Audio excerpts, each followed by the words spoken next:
En cabina, DJ Calambre. ¡A bailar estos trabontosos! Y de esta manera damos la más cordial de las bienvenidas. Muy buenas noches. Arrancamos la programación. Empecé con DJ Calambre.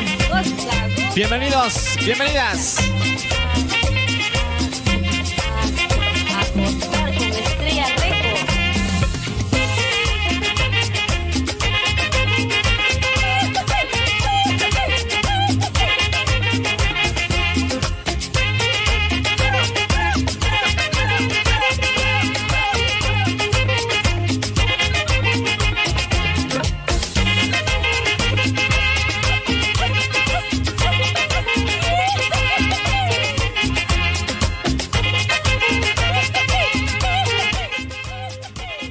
Bueno, estamos.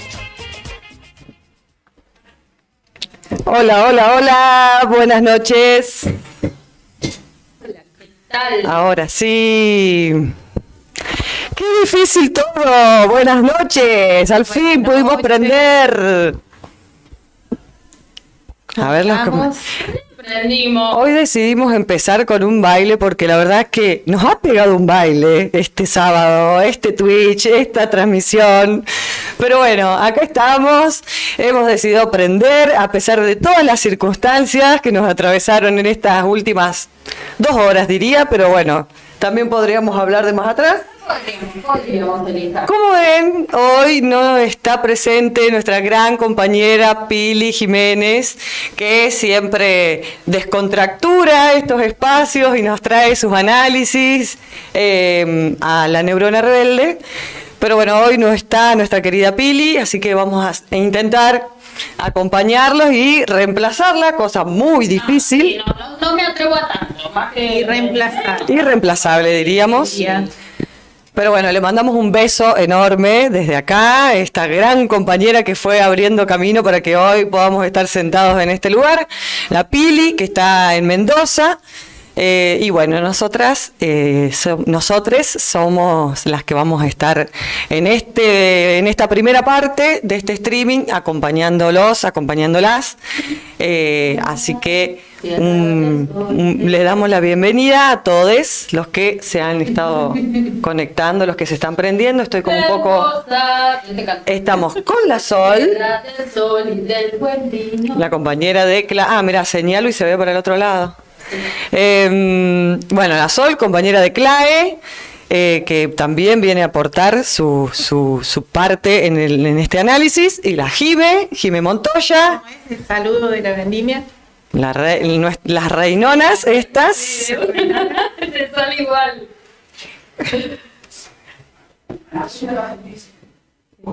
Nos están avisando que se ve un brazo. ¿Hay alguien manco? ¿Se ve un brazo al lado? ¿Qué, se ve mi brazo? Sí, se ve. Bueno, no es tan grave. Bueno, estamos aprendiendo. Son cosas que pasan. Vos solo un poquitito más allá. Ahí está. Perfecto. Bueno, Vamos al hueso. vamos al hueso. Difícil, como les comentaba hoy, el día de hoy, pero acá estamos. Parece a mí que se me corta un poco la cabeza, por eso estoy... Vos te ves bien, pero yo ahí que...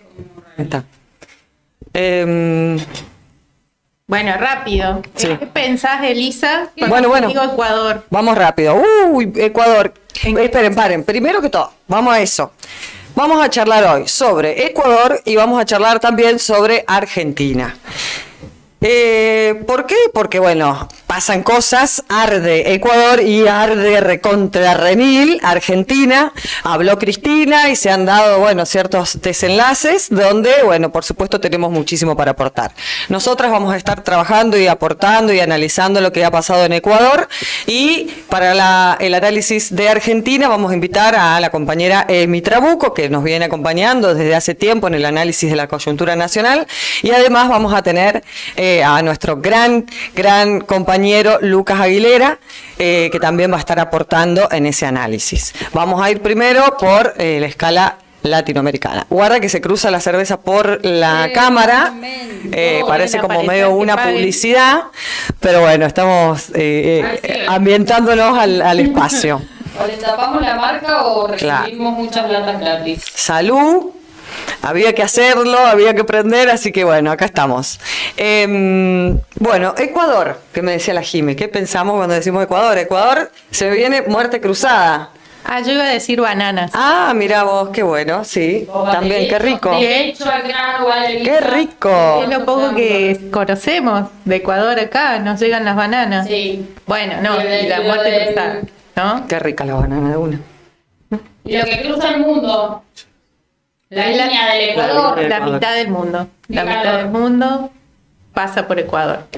Bueno, pero vamos a lo que vinimos, Vamos a lo nuestro. ¿no? Sí, parate que me Vamos a lo que me voy vinimos. juntando las Porque, cosas. ¿qué pasó, chicas? De verdad, o sea, hace apenas 2 o 3 días pasó algo grave, importante al menos.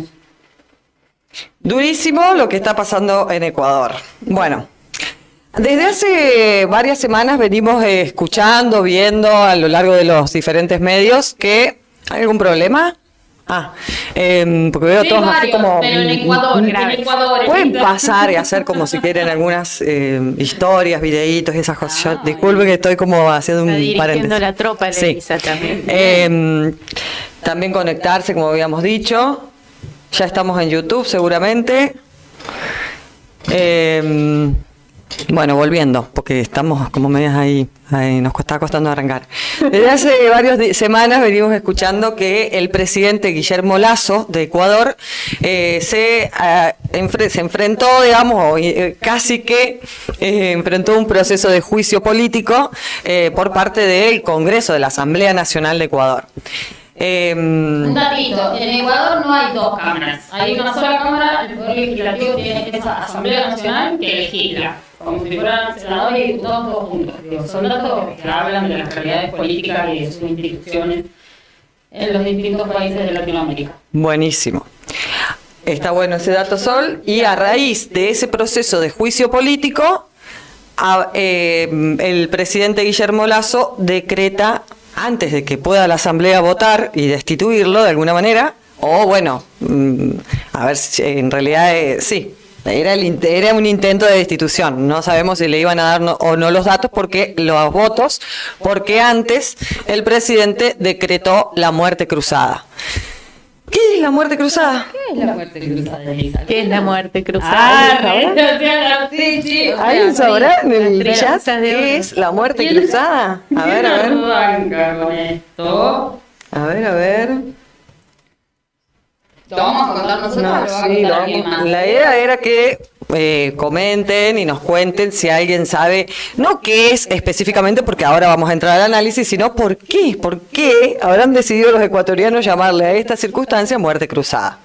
Pero bueno, pueden ir comentando y tirando sus hipótesis y contando qué conocen, qué saben de Ecuador, y mientras tanto les vamos contando que es un procedimiento constitucional que permite al presidente diluir la Asamblea Nacional. Y además, llamar a próximas elecciones. Si quieren las compañeras comentar algo más. Sí, a ver, lo que pasó es, en pleno proceso de juicio político, esa Asamblea Nacional, a partir de una moción presentada por distintos representantes de las fuerzas políticas, si se quiere, más progresistas, más, del campo del correísmo, inician este proceso de enjuiciamiento político contra Lasso a partir de una causa de corrupción en relación al sector petrolero, por ahí para hacerlo más rápido, porque después cuando uno googlea, es más, no hace falta ni googlear, hace falta ir a nuestras fuentes, son las notas y las distintas producciones que venimos teniendo desde La Neurona, desde Clay, desde Nodal, van a encontrar los detalles, pero lo cierto es que en este proceso de juicio político contra Lasso, que busca destituir lo que es el segundo intento de juicio político, hubo uno hace poco y falló. Lasso se adelanta y dice, no, pará. Hay un desorden tal en la sociedad ecuatoriana que voy a utilizar este mecanismo que es constitucional y que incluso, si uno mira los hechos recientes, encuentra que Correa, o el correísmo como fuerza política, lo venía ya fogoneando, ¿no? Pero con, digamos, con otra perspectiva. La Sociedad Adelante dice, por la conmoción social que hay, voy a decretar la muerte cruzada, que es un mecanismo, insisto, constitucional, que lo que hace inmediatamente es anular el funcionamiento del Poder Legislativo, de la Asamblea Nacional, y adelantar, o al menos, digo, establecer un periodo para el llamado a elecciones, que es por 90 días aproximadamente. Entonces, ¿qué sucede? Lasso dice, a mí no me van a terminar de enjuiciar, o sea, yo no me voy a ir destituido de este gobierno, sino que decreto la muerte cruzada y llamo elecciones. ¿Qué va a pasar? Eso, digo, abre un escenario donde hay distintos elementos para pensar juntas que vamos a tratar de hacerlo muy rápidamente, porque además esto es producto del debate que venimos teniendo una cantidad de compañeros, no nosotras, justo nos tocó venir a contárselo a ustedes, pero sí tratamos de recuperar los elementos centrales, ¿no? De estos próximos 6 meses en Ecuador, pensándolo también en perspectiva histórica y analizando la fuerza popular ecuatoriana, que no es menor, todo lo contrario. Sí, por ahí ya que estamos hablando de la muerte cruzada, es importante, o sea, fijar por ahí qué es lo que va a suceder de ahora en más en términos institucionales.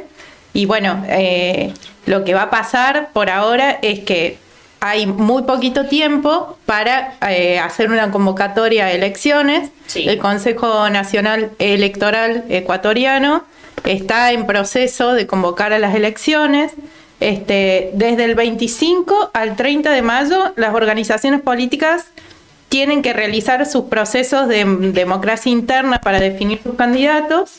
Y entre el 25 y el 31 de mayo pueden registrar las alianzas sus candidatos.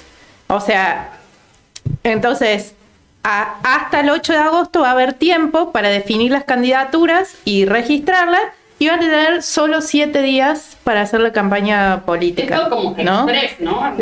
Es todo express. Las elecciones se van a realizar el 20 de agosto y en caso de que sea necesario hacer una segunda vuelta, va a ser en octubre. Bárbaro. La información esa es de fresquísima de esta semana. Ahora, yo quisiera que pudiéramos un poco ir al hueso y que profundicemos, bueno, cómo fue que Ecuador llegó a esta situación, cómo fue que Guillermo Lasso llegó a esta decisión, ¿no? Uh-huh. Y para eso creo que es importante que podamos revisar algunos antecedentes históricos, porque, bueno, por supuesto que los procesos de lucha y las disputas políticas que se dan en la sociedad tienen que ver justamente con la historia, ¿no? Y un poco a eso queremos un poco profundizar, ¿no? En términos de dónde viene esta... Para reconstruir algunos hechos y no irnos tanto tiempo atrás, es importante saber que esta práctica en Ecuador no es la primera vez, digamos. Ha sido como bastante habitual en la historia. Al menos hay 3 presidentes destituidos.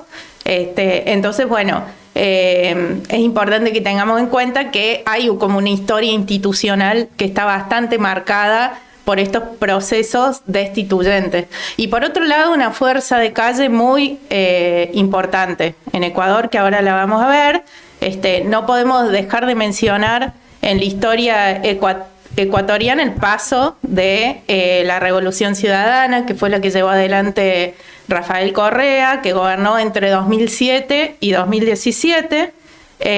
Y bueno, y una vez finalizados estos mandatos, bueno, no hace falta decir ni ponerse nostálgicos acerca de lo que se llamó también la década ganada, no solo a nivel interno, sino también en materia de integración regional, la importancia que tuvo el gobierno de Rafael Correa, la cantidad de derechos que fueron restituidos.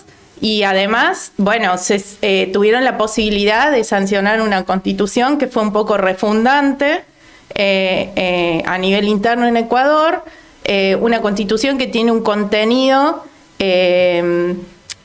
muy vinculado a los pueblos indígenas, es la primera constitución de la región que le reconoce el estatus de ser vivo al agua, por ejemplo, que muy vinculado a la cuestión, al pensamiento, a la cosmovisión indígena, porque hay que decirlo también, en Ecuador hay cerca de 1 millón y pico de personas en una población de 17 millones que se reconocen indígenas, y también se reconocen 14 naciones indígenas en Ecuador. Este dato es importante también porque ahora cuando pensemos un poco sobre cómo se conforma la fuerza social en Ecuador, vamos a ver que el movimiento indígena tiene un protagonismo muy importante.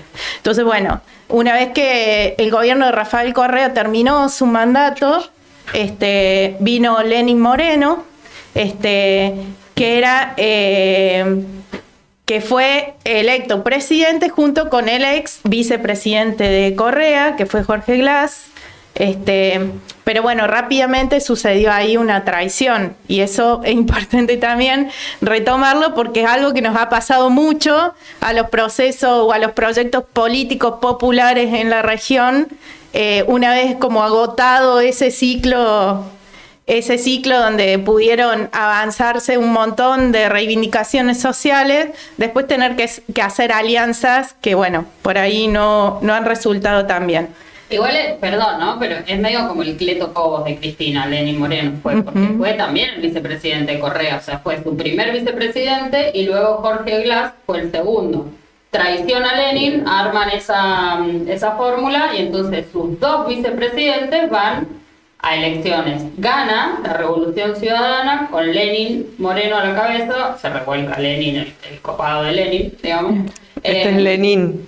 Lenin, el posta, el revolucionario, el gran revolucionario, y entonces traición, ¿no? Traición al proyecto, traición a Correa, y finalmente eso también desata un proceso de persecución del lawfare icónico en la región contra Correa, ¿no?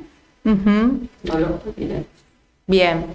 Bueno, y ahí para también retomar algunas líneas de este análisis colectivo que contaba acá la compañera Sol que venimos realizando, un poco también tener en cuenta qué vínculo tuvo Correa con algunas organizaciones políticas y sociales tradicionales de Ecuador, y bueno, saber que también hacia un poco el proceso de decadencia de su gobierno tuvo ciertas rupturas también que después más adelante vamos a poder ver cómo impactaron, digamos, pero bueno, ahí como las fragmentaciones más importantes o las rupturas más importantes que tuvo fueron con el Partido Comunista Marxista-Leninista, que es una organización de izquierda que tiene mucha presencia en el sector educativo y en las ciudades, y con el movimiento Pachacuti, que es el brazo político de la Confederación de Nacionalidades Indígenas del Ecuador, la CONAIE, que es el movimiento social más importante del país, digamos. Entonces, bueno, eso es un dato importante para tener en cuenta. Después vamos a ver que una vez que ganó Lasso las elecciones en 2019, que se enfrentó de vuelta con la Alianza País, que ya no era Alianza País, sino UNES. El candidato del correísmo fue Arauz. Correa no se pudo presentar porque atravesó un proceso de lawfare bastante complejo y previo a las elecciones se le destapó una causa que le impidió registrarse como candidato. En esa situación fue como candidato Daniel Arauz, que es un joven, que es economista. Pero bueno, en ese momento, ahí Sol, si me querés ayudar un poquito con las cifras, pero bueno, no se logró una mayoría que permitiera que UNES llegara al poder. Claro, no se logró derrotar a la derecha, efectivamente. En el 21, lo que pasa es que nosotros estamos remarcados por lo que fue el movimiento social de protesta del 19, que incluso, digo, en Ecuador fue una expresión de ese movimiento de protesta social que fue adquiriendo diferentes características, pero que venimos analizando en Latinoamérica, ¿no? Que esto sucede en Chile, sucede en Colombia, en Ecuador también, y finalmente en el 21, cuando se desarrollan las elecciones presidenciales, bueno, se vuelve a observar que la ruptura del campo popular, digamos, no está resuelta, Porque en primera vuelta, Andrés Arauz, que es del correísmo, el representante de Correa quiso jugar en esta elección y el partido judicial, lo voy a decir como el partido judicial, no es el poder, no se lo permitió. En primera vuelta Arauz saca el 32, Lasso el 19,7 y Yacu Pérez el 19,3. Yacu Pérez es un jugador, si lo pongo, es un jugador, es un representante, un actor social de también el sector del indigenismo, del movimiento social indígena, pero mucho más ligado al ONGismo, ¿no? Durante los gobiernos de Correa, Yacu había sido una figura de oposición muy fuerte, había estado en la calle, se había enfrentado abiertamente contra Correa, contra el correísmo, y en esta elección, bueno, juega y se queda con el 19%, exactamente la misma cantidad que Lasso, por una en la coma, en los decimales, solamente cambian. Pero fue una bala bastante importante, ¿no? Hay, qué sé yo, hay fotos de Yacu Pérez con el embajador de Estados Unidos, digamos. En segunda vuelta, esa fuerza de derecha que está dividida se articula, juega junta y entonces Arauz saca el 47% y Lasso el 52%. Los votos de Pérez fueron abiertamente para Lasso, incluida gran parte del voto del movimiento indígena organizado. La ruptura de las fuerzas sociales populares, entonces, dada en el propio correísmo, se pagan con esta derrota electoral, ¿no? Y entonces, bueno, también esto abre el retorno de la conducción del FMI a Ecuador, digamos, ya cuando Lasso asume el gobierno, esa relación con el FMI de endeudamiento se profundiza. Ya vamos a ver un par de datitos sobre lo socioeconómico de Ecuador, que también explica el conflicto actual, ¿no? Durante el 21, luego del año de la pandemia, hay protestas, pero bueno, están más asentadas en el sector agrario. Y ya en el 2022, el año pasado, la tercera ola de protestas contra la restitución neoliberal se abre y explota también una vez más en la calle, con muertos, pero capaz me estoy adelantando. No, vamos con las protestas y las luchas, bárbaro. Digo, sí. Está bueno retomar esto de que desde 2019, sí, ¿no? En paralelo a los procesos que había en Chile y que había en Colombia, en Ecuador hubo un estallido social muy fuerte vinculado a lo que se le llamó paquetazo de Lasso. En contra del paquetazo, sí, digamos, y bueno, y después todo este proceso de protesta sostenida que volvió a replicarse por última vez ahora en 2022. Claro, ¿no? pero acá hay una diferencia que para nosotros es realmente importante, porque decimos que la elección del 21 se pierde por la desarticulación de la fuerza social, por la fractura que todavía se expresa en términos electorales, no solamente sociales, y ya en el 22 lo que encontramos en la calle es un movimiento social, un movimiento nacional articulado, ¿no? Ya empieza a verse que esa ruptura no deja de existir, pero sin ninguna duda la distancia se achica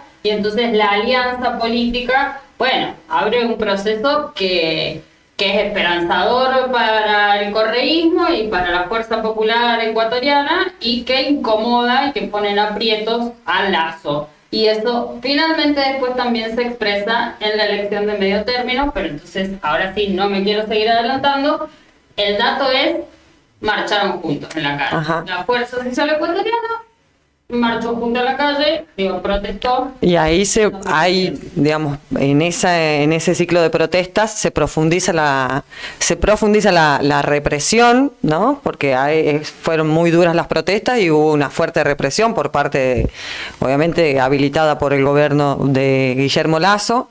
6 muertos. 6 muertos durante esas jornadas de protesta, y ese proceso también lleva a que digamos, se dé también un intento de destitución, ¿no? Hacia una moción de censura que no prospera, digamos, no les dan los votos, básicamente, y bueno, no avanza ese proceso, pero claramente, digamos, bueno, llegamos hasta el 2023 en esas circunstancias, digamos, hay una historia anterior, ¿no? A inicios de febrero de este año hubo elecciones de medio término de la Asamblea Nacional, subnacionales y bueno, de prefecturas, de gobernaciones. Ahí tenemos los datos. En esta, y además hubo, además de estos cargos intermedios, Lasso presentó, claro, hubo una consulta popular presentada por el gobierno nacional, el gobierno de Lasso, donde le fue muy mal, digamos, y ahí acá vamos a poner los datos. Lasso tiene ¿Ya estoy? Ahora puedo poner acá, entonces, ¿dónde tenemos resultados electorales? Ay, no, pero no es esa, para. No, pero se ve mal. No, déjame que busco otra. Déjame, por favor, esta es. Bueno, mientras llega... Ahí está. Bien. Acá está. Estos son los resultados. ¿Puedo mover? Quiero ampliar.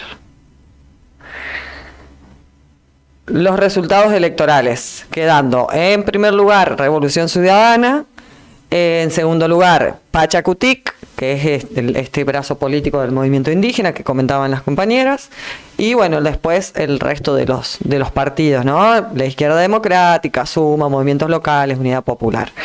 El 60% para Unidad Ciudadana aproximadamente, ¿no? Este sería como el mapa de las últimas elecciones en Ecuador. Así quedaron, digamos, distribuidas las fuerzas, de alguna manera.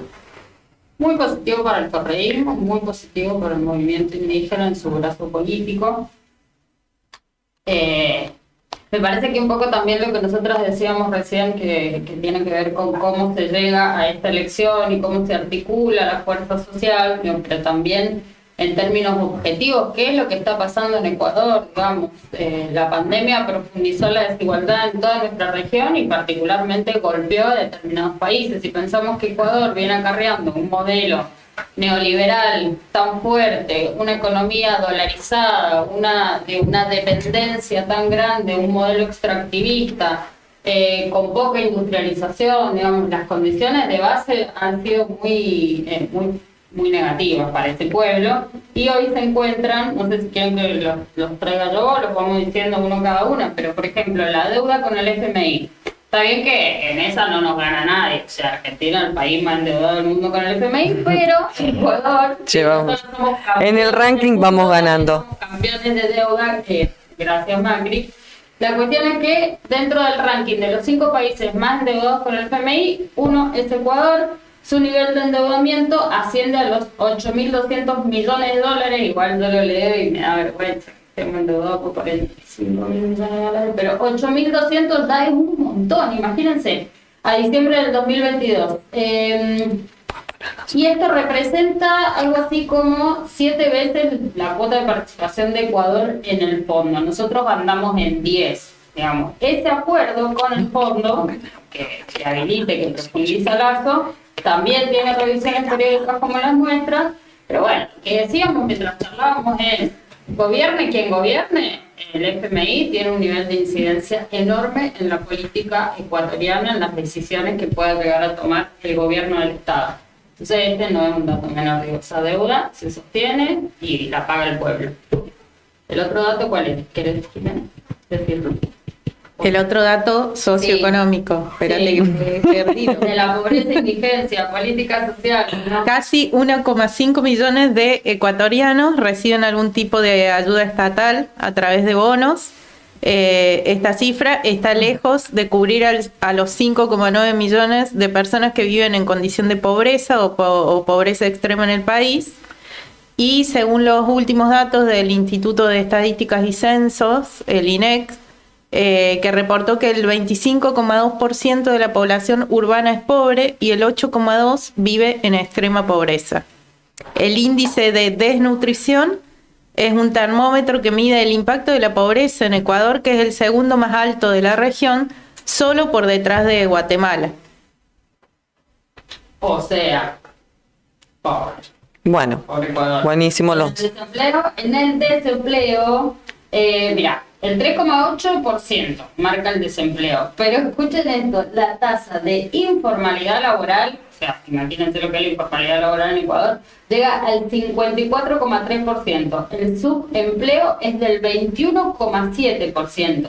Entonces, ahora, cuando sucedió esto, del decretazo de Lasso, o de la decisión de la muerte cruzada, uno de los representantes de la CONAIE salió a decir a viva voz: el 70% de nuestra población vive en desempleo o subempleo o empleo precarizado. Más de 6 millones de familias son pobres. 200.000 compatriotas salieron del país en busca de oportunidades. Ahí está, la migración obligada por causas económicas.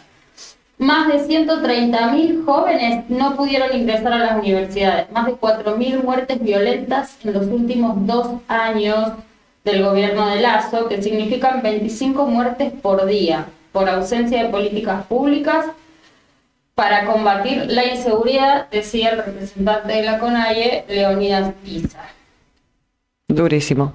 Así estamos. Así estamos. Durísimos los datos, así está Ecuador. Me parece que lo que importa acá es recuperar en este mapita que hemos compartido esto, que la Revolución Ciudadana se constituyó como primera fuerza política en las últimas elecciones, o sea, con un 23% aproximado de los votos, y han logrado 9 prefecturas, que serían como las gobernaciones acá en Argentina, y 47 alcaldías, y entre ellas recuperaron ciudades importantes como Quito, la capital, y Guayaquil, ¿no? Que es la ciudad donde está el puerto y donde se resuelven la mayoría de las cuestiones económicas del país, bueno, además de la provincia de Manabí. Pero bueno, digo, esto es un dato importante porque nos permite pensar qué va a pasar ahora camino a en el marco de este proceso de disolución de la Asamblea. Pero bueno, no sé si querés, Elisa, querida, Sí. reconstruir un poquito los hechos de cómo llegamos hasta aquí. Vamos a eso. El juicio político inicia, o sea, lo culpan al presidente Guillermo Lasso por estar involucrado en el caso Encuentro, que básicamente la acusación es por malversación de fondos. A partir de, y por estar vinculado en casos de corrupción con una empresa petrolera y una empresa estatal. Digamos, esa es como la principal acusación.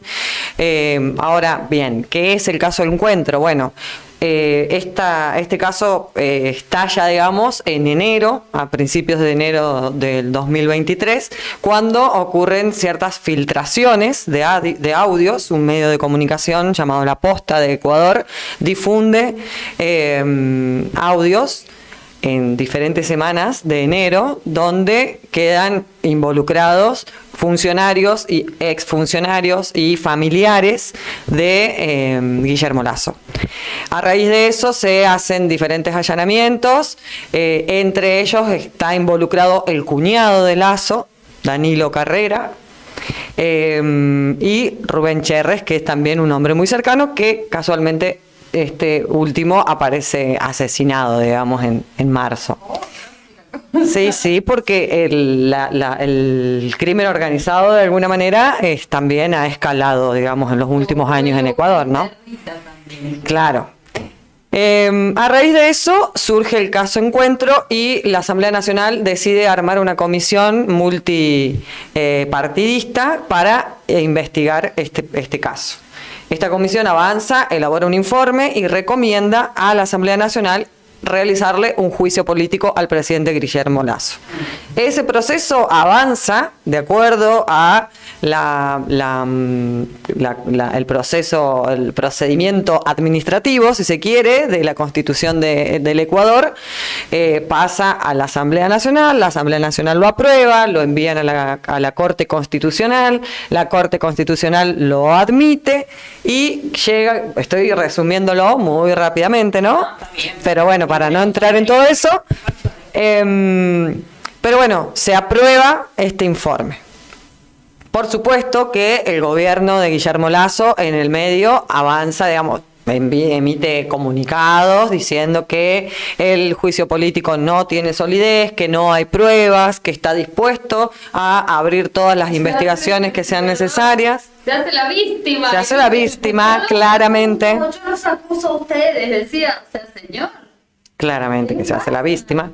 Perdón que te... Sí, me perdí, pero porque íbamos, pero sí. El juicio. Avanza el juicio y llegamos a la semana, estas últimas 2 semanas de mayo, donde, bueno, entre medio de que avanza el juicio, empiezan a presentarse las pruebas. Se llama a declarar a todos los involucrados y una vez que se elaboran todas las pruebas, la Asamblea aprueba que Guillermo Lasso debe ser notificado y debe presentarse en el Congreso, digamos, en la Asamblea Nacional, a declarar, a defenderse de alguna manera. A ver qué arde el chat Ahí es donde acá. se hace la víctima y Ahí. dice, yo los acuso a ustedes, no están permitiendo. Escucha.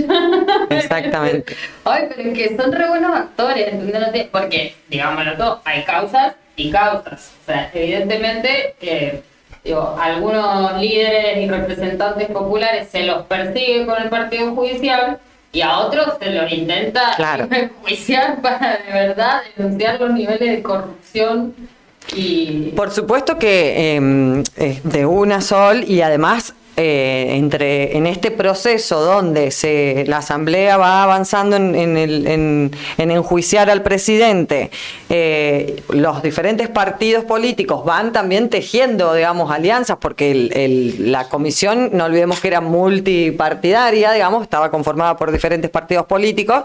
Guillermo Lasso se va quedando también sin alianzas, entonces, bueno, obviamente refuerza el proceso de represión policial y militar, digamos, decretando medidas coercitivas, digamos, urgentes en Ecuador.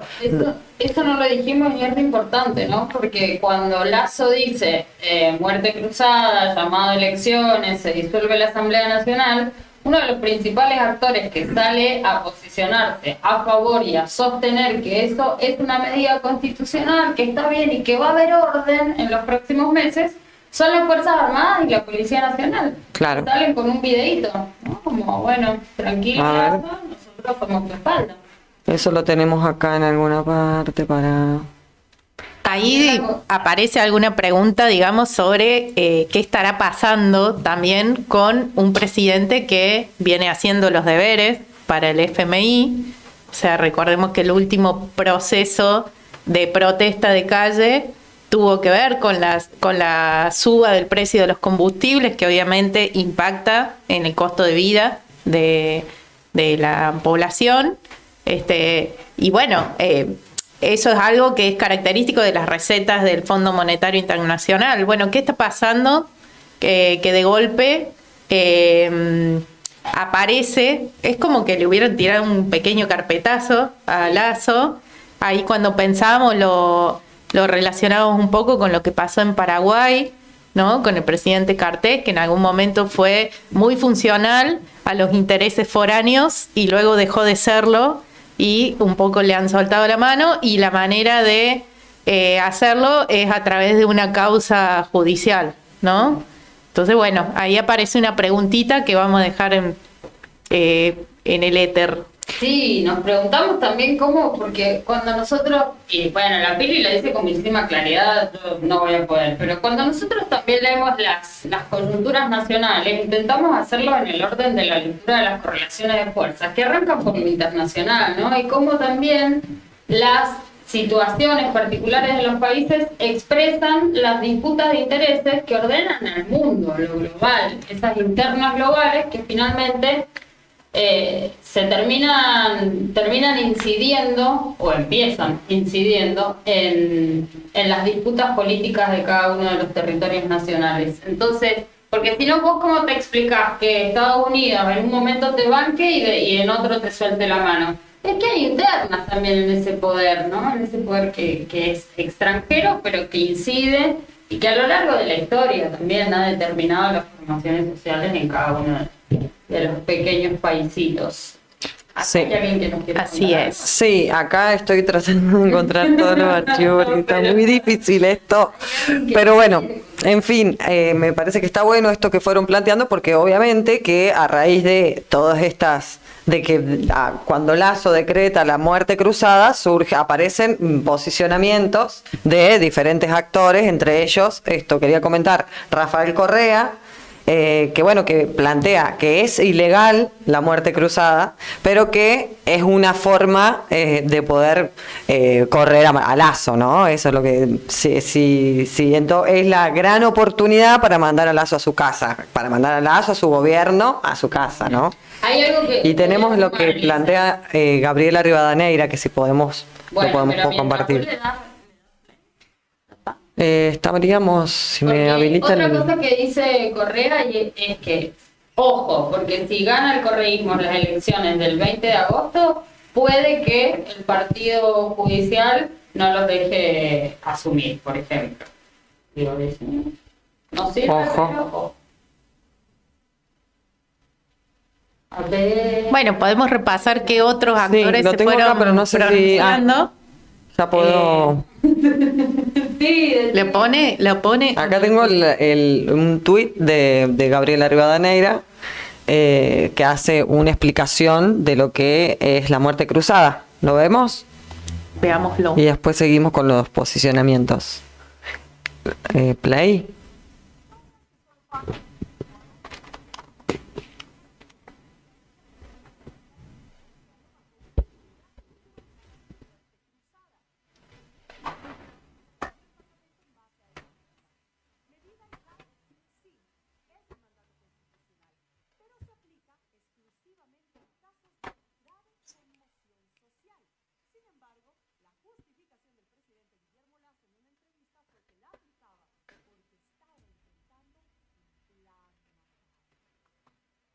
Al haber disuelto la Asamblea Nacional, ha perdido efectividad este macabro plan para tomarse el control de las instituciones del Estado. Aunque la aplicación de esta norma es constitucional, hacerla por obra macabra termina siendo absolutamente ilegítimo. Sin embargo, por esta medida, el Parlamento ecuatoriano, la Asamblea, ha sido cerrada y militarizada, y el Consejo Nacional Electoral ha convocado elecciones. Pero sí, ¿saben qué es lo bueno? Que en estas elecciones también estará punteando la revolución ciudadana liderada por Rafael Correa Delgado. Porque esta vez, más que nunca, no se trata de rostros, se trata de la recuperación de un proyecto nacional. Cosas que solo pasan en el Ecuador de Guillermo Lasso. La noticia de estos días es la disolución del Parlamento ecuatoriano bajo una figura denominada muerte cruzada. Y sí, el presidente Lasso disolvió el Parlamento en base a esa medida. ¿Medida legal? Sí, es un mandato constitucional, pero se aplica exclusivamente en casos de grave conmoción social. Sin embargo, la justificación del presidente Guillermo Lasso en una entrevista fue que la aplicaba porque estaba enfrentando un plan macabro. Al haber disuelto la Asamblea Nacional, ha perdido efectividad este macabro plan para tomarse el control de las instituciones del Estado. Aunque la aplicación de esta norma es constitucional, hacerla por obra macabra termina siendo absolutamente ilegítimo. Sin embargo, por esta medida, el Parlamento ecuatoriano, la Asamblea, ha sido cerrada y militarizada, y el Consejo Nacional Electoral ha convocado elecciones. Pero sí, ¿saben qué es lo bueno? Que en estas elecciones también estará punteando la revolución ciudadana liderada por Rafael Correa Delgado. Porque esta vez, más que nunca, no se trata de rostros, se trata de la recuperación de un proyecto nacional y popular, se trata de la esperanza del pueblo, se trata de la recuperación de la patria.